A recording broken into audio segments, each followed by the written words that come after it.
I clearly recall the time my Easter holidays came to an end. I was approaching my final term of year 11. The term that I sat my GCSEs, my first set of important exams. And I had been revising. I'd been working to a relatively hard extent, but I still felt like there was something I was missing.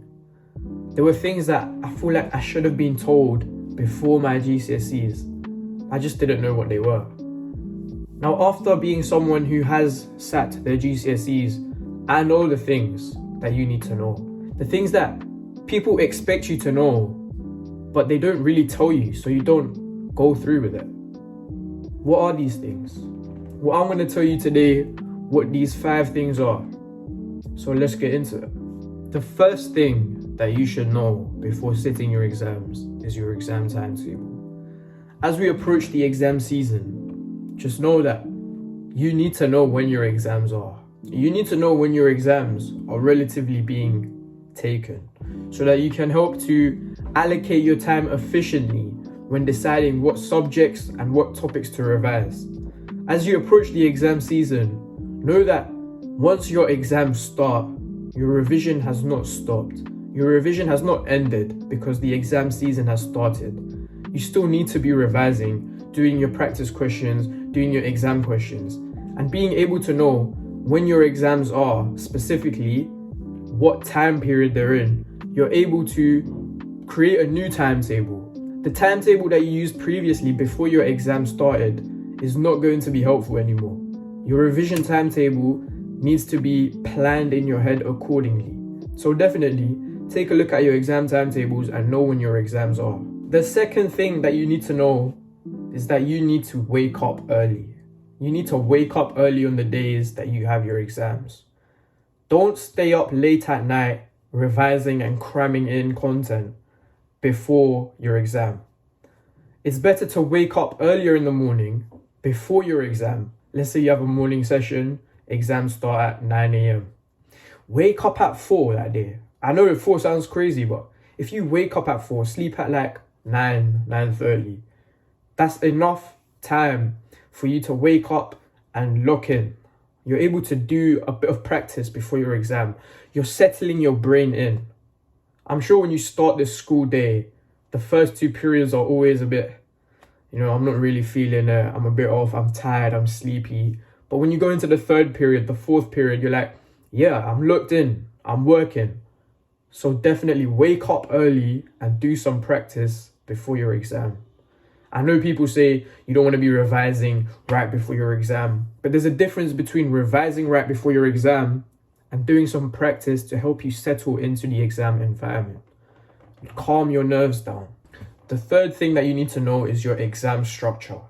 Now, I'm sure you're thinking, of course everyone knows their exam structure, but that's not true. There's so many people out there who will wait until the end moment to know how many marks the paper is out of, what questions are being assessed.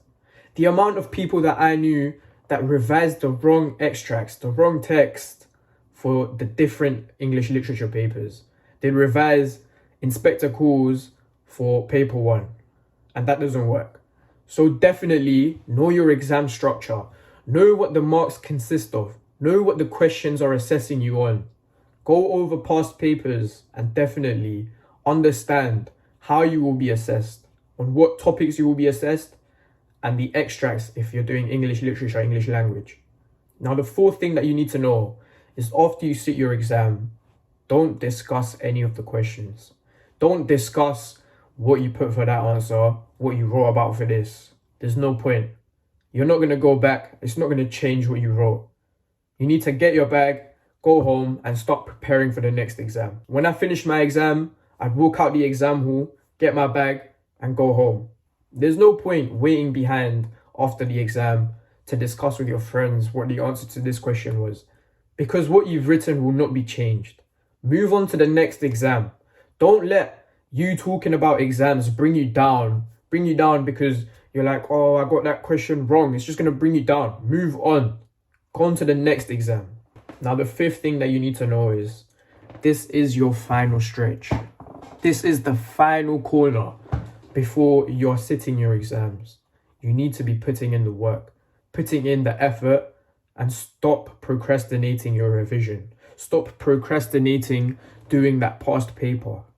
Because once this time goes by, you're not going to be able to come back to change what you've done, to change how you have sat your exams. So you need to work hard and push yourself. Push yourself in this final hurdle. Push yourself over the challenges that you're facing now. Think about the summer. Think about how good it will be after your exams for that long summer holiday. Now, I know a lot of you will be stressing about your GCSEs, stressing about the exams. What if I don't get the grades that I want to achieve? What if I don't meet this sixth form offer that I have? But you need to know that as long as you work to your hardest capabilities, as long as you're working to the point where you feel like how much you have done is enough, you should be proud of yourself. Be proud of how far you have come during your GCSE journey. You're nearly finished with school. Take this as a celebration rather than a restriction. Take this to be the time where you are happy. You're happy that you have come this way and now only the exams lie. I wish you all the very best of luck for your GCSEs, and definitely be sure to make everyone proud. Good luck.